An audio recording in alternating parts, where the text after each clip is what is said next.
Hello students, good morning.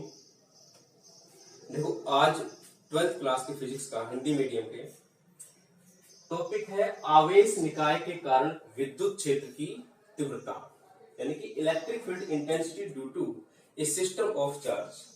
आवेश निकाय क्या है? आवेश निकाय वह निकाय होता है, वह सिस्टम होता है जिसके अंदर अनेकों आवेश के कारण किसी एक निश्चित बिंदु आवेश पर विद्युत क्षेत्र आरोपित होता है। ठीक है, आवेश निकाय क्या होता है? तो सबसे पहले हम डेफिनेशन किसकी लिखेंगे? आवेश निकाय। आवेश निकाय, आवेश निकाय, आवेश निकाय का मतलब यह है system of charge. System of charge, system of charge यानी कि चार्ज का सिस्टम एक तरह से, यानी कि निकाय सिस्टम हो गया। वह निकाय जिसमें अनेकों आवेश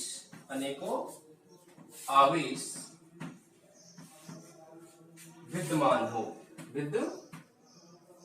हो या उपस्थित हो, विद्यमान हो। ठीक है, और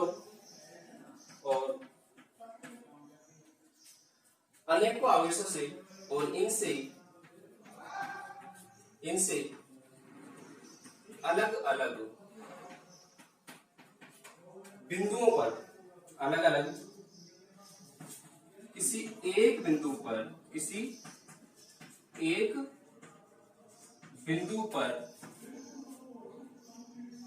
विद्युत क्षेत्र, एक बिंदु पर या बिंदु आवेश पर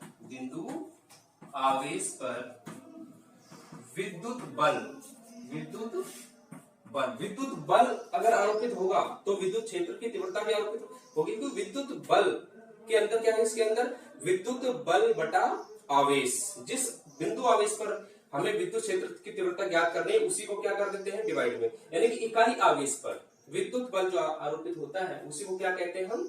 विद्युत क्षेत्र की तीव्रता। तो विद्युत क्षेत्र आरोपित होता है।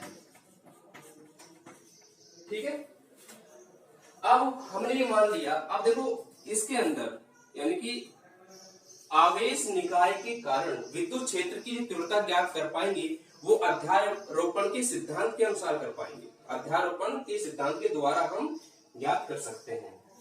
लिखेंगे इसमें, इस निकाय में विद्युत क्षेत्र की तीव्रता, जैसे अध्यारोपण का सिद्धांत हमने बल के द्वारा किया था, यानी कि उसी सिद्धांत में बलों का मान निकाला था, यानी कि अलग अलग बल जो F1 F2 का मान निकाला था, उसी तरह से इसमें भी वही है। जो इलेक्ट्रिक फील्ड इंटेंसिटी है अध्यारोपण के सिद्धांत के अनुसार हम निकालेंगे। विद्युत क्षेत्र की तीव्रता का मान अध्यारोपण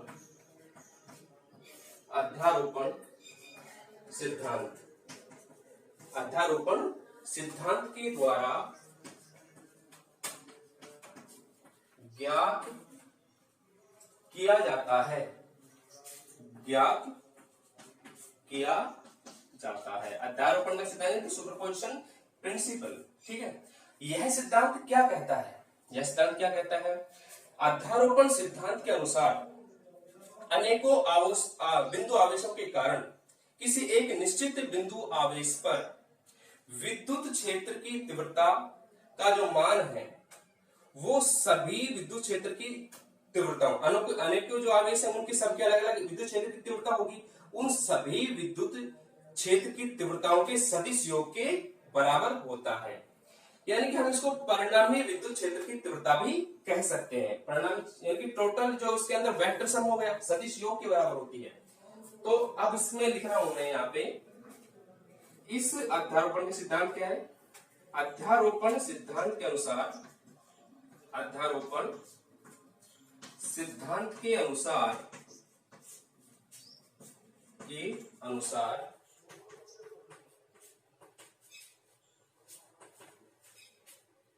किसी एक निश्चित बिंदु आवेश पर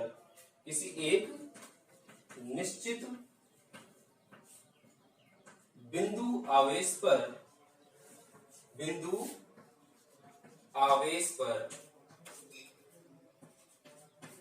विद्युत क्षेत्र की तीव्रता का मान विद्युत क्षेत्र की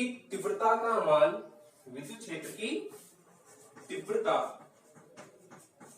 का मान किसके बराबर होगा? अनेकों आवेश, जो अनेकों उपस्थित आवेश है उनके, अनेकों उपस्थित, कहां उपस्थित? आवेश निकाय के अंदर उपस्थित, अनेकों उपस्थित आवेशों के कारण उत्पन्न विद्युत क्षेत्र तीव्रताओं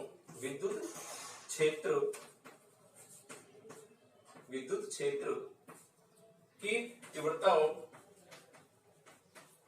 तीव्रताओं के सदिश योग के बराबर होती है, के सदिश योग के बराबर होता है। ठीक है, तो ये अध्यारोपण का सिद्धांत था। यहां से ये क्या है? अध्यारोपण का सिद्धांत है। अब देखो ज्ञात कैसे करेंगे हम, मैथमेटिकली देखिए। आवेश निकाय के कारण विद्युत क्षेत्र की तीव्रता, तो ये थ्योरेटिकल पोर्शन होगा उसका। आवेश निकाय वह निकाय जिसमें अनेकों आवेश विद्यमान हो और इनके अलग अलग और इनमें इनसे अलग अलग किसी एक बिंदु आवेश पर विद्युत क्षेत्र आरोपित होता है। ठीक है, तो इस निकाय में विद्युत क्षेत्र की तीव्रता का मान अध्यारोपण के सिद्धांत के द्वारा ज्ञात किया जा सकता है। और अध्यारोपण का सिद्धांत क्या है? अध्यारोपण के सिद्धांत के अनुसार किसी एक निश्चित बिंदु आवेश पर विद्युत क्षेत्र की तीव्रता का मान अनेकों उपस्थित आवेशों पर उत्पन्न विद्युत क्षेत्र की तीव्रताओं के सदिश योग के बराबर होती है। सदिश योग के बराबर होती है। सदिश योग के बराबर, सदिश योग के बराबर होती है। ठीक है, अब देखो इसमें मैथमेटिकल फॉर्म देखिए इसका, जो गणितीय निरूपण कैसे करेंगे, फिर इसका सदिश रूप देखेंगे।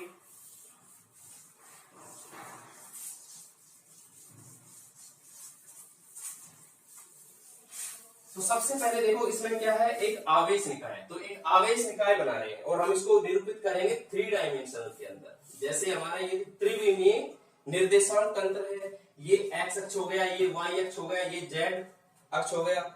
ये क्या है? मूल बिंदु, जहां पर तीनों अक्ष का जो मान है वो क्या होगा, निर्देशांक क्या होगा मूल बिंदु के? 0, 0, 0। मान लीजिए कोई यहाँ पे एक बिंदु आवेश है, निश्चित बिंदु आवेश है Q0, और Q0 के अलावा और बहुत से आवेश इसमें विद्यमान है।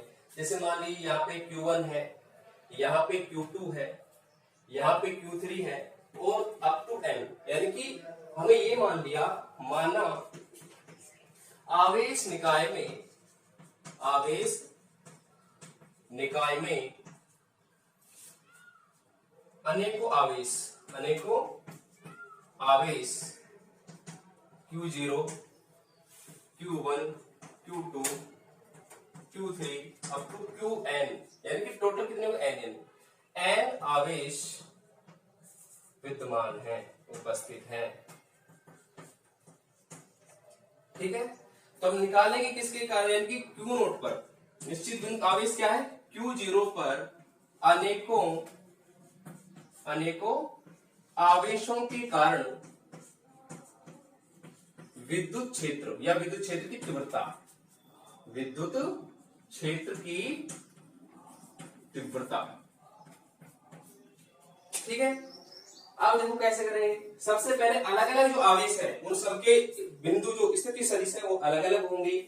जैसे यहाँ पे Q2 है तो इसका स्थिति सदिश क्या होगा? ये R2 क्या होगा? R2 वेक्टर होगा। यहां से R0 वेक्टर होगा, यहां से Rn वेक्टर होगा। यहाँ पे जैसे इस पे लगाए बिंदु यहाँ पे, तो Q1 के लिए होगा R1 वेक्टर होगा। ये इसके सबके बिंदु स्थिति सदिश अलग अलग होंगे, सबके स्थिति सदिश अलग अलग होगा। और यहाँ पे जैसे Q3 है तो ये होगा R3, ठीक है। तो अब जैसे परिणाम के हमें आपेक्षिक स्थिति सदिश पहले ज्ञात किया था, जैसे हमने बलों का वो किया था। यहाँ पे अगर मान लीजिए ये है डायरेक्शन, तो इनकी दिशा देखो ये है, इसकी दिशा ये थी। अब इसकी जो दिशा होगी ये होगा R01 वेक्टर, R01 वेक्टर। अब ये सारे मिल रहे हैं इससे, तो देखो ये सबका जो दिशा है ये Q0 की कारण है। हमें किस पे निकालनी, Q0 पर निकालनी है, अनेकों आवेशों के कारण। तो सबका सबकी जो दिशा है वो Q0 की तरफ कर देंगे, ठीक है। Q2 से भी Q0 पर। तो ये सारे जो स्थिति सदिश आएगा, जैसे 2 है तो ये यहाँ पे R02 हो जाएगा, यहाँ पे हो जाएगा R0n वेक्टर हो जाएगा, यहाँ पे क्या हो जाएगा R0, यहाँ पे 3 था ये आ गया R03 वेक्टर हो गया, ठीक है। तो इनमें अनेक आवेश के विद्युत क्षेत्र निकालना हमें, तो जो विद्युत क्षेत्र की तीव्रता है वो क्या लिखा है, सबके सदिश योग अलग अलग पे निकालना है हमें। तो वो होगा Q1 Q2 Q3 के कारण विद्युत क्षेत्र की तीव्रता का सदिश योग सदिश योग का मतलब क्या है, यहाँ पे डायरेक्शन आ जाएगी, क्या आ जाएगी, डायरेक्शन। तो उसमें क्या था, सबसे जैसे एफ का हमने लिखा था, पहले क्या लिखा था, एफ वेक्टर लिखा था। तो इसके अंदर क्या मान रहे हैं, ई वेक्टर मान रहे हैं, क्या मान रहे हैं, ई वेक्टर।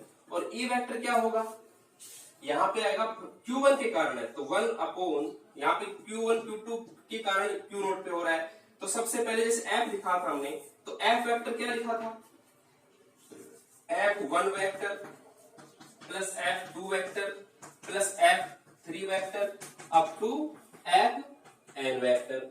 ये क्या था भाई, F1, ये Q1 के कारण Q0 पर आरोपित बल था। अब इसी प्रकार जो E वेक्टर होगा, ये तो क्या था, बल, ये तो क्या था, विद्युत बल, ये तो बल था।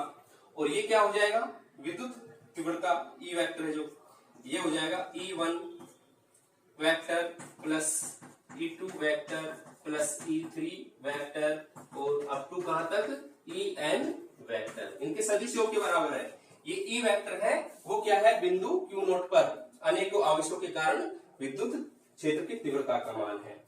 देखो अब इसमें E वेक्टर का मान कैसे ज्ञात करेंगे,